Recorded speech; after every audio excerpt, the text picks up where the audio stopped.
When we're having a conversation about trauma, or we're aware that that's a part of our story or a part of someone's story, maybe it's someone that we love, it's a spouse, it's a child, it's a sibling, a parent, whatever that relationship might be, a friend, there's kind of this rule of thumb that's been really helpful in my experience. It's something I learned when I went to the trust-based relational interventions training years back. And it's this really foundational principle that for many who work in the space of trauma, especially, and actually more specifically, childhood trauma, it's this idea of what's their real age.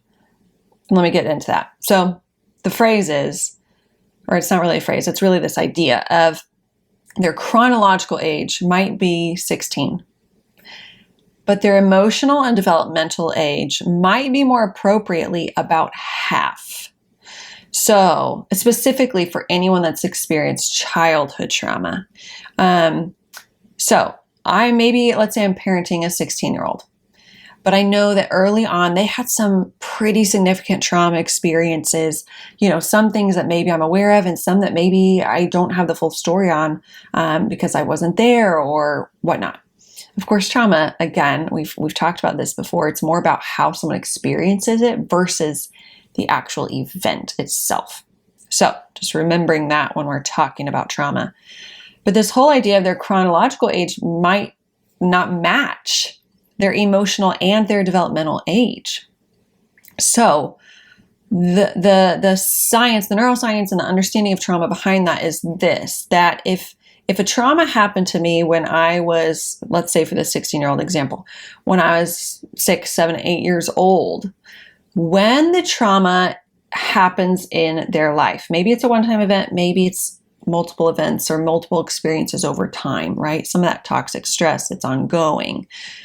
If it entered their life around the age of 6, 7, 8, oftentimes we know and we see and we realize and we want to look for some of that emotional and developmental progress is stunted or slowed down or distorted, right? Maybe all of the above.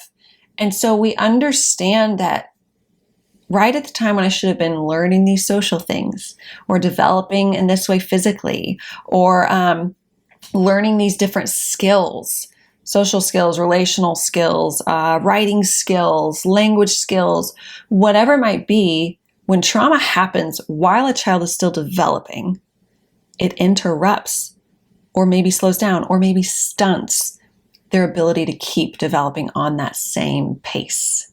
So hopefully that's making sense. So again, coming back to the 16-year-old example, maybe I'm parenting the 16-year-old, but if I start to think about it, if I start to look for it, maybe I notice, that's interesting because her interest in activities, toys, what she thinks is fun actually does match a little bit more of maybe that 8, 9, 10-year-old range.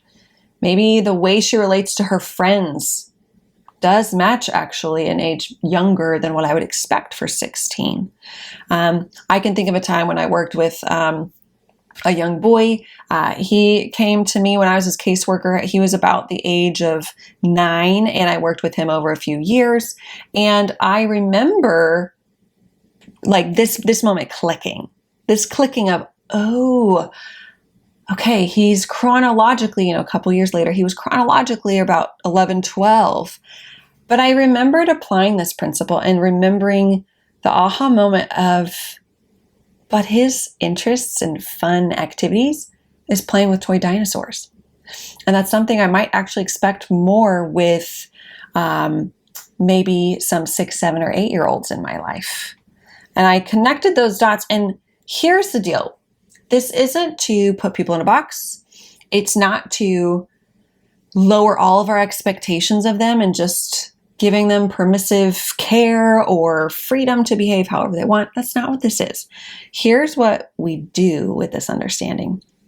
When we take time to reflect on it and look for it and investigate, does this match? Does this principle match this person in my life?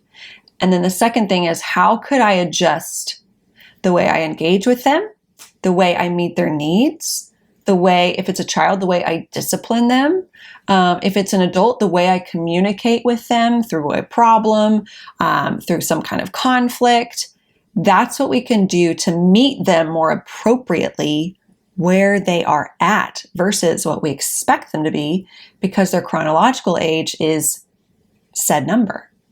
So that's what we do with it. And I can't tell you how many times applying this principle has helped compassion come back to the table, has helped me more appropriately connect to that person, has led me to shift the way, for this example with the child in my life when he was about 11 or 12, shift the way I asked questions, the way I maybe led a hangout or something to do for fun. It shifted the way I connected, which meant my connection was deeper with that person. Or maybe the problem solving or the conflict resolution was possibly even more successful in that moment because I was more appropriately meeting them where they are at and where they're able to function right now. So I won't get into all the details, but let me also be clear. It doesn't mean that person will be stuck there forever. We're not going to leave them in this really hopeless, dark place. It is a reality that they might be stuck there right now. However, this is probably a whole other video, but remembering that we know enough about neuroplasticity and the power of trust and relational connections that bring healing.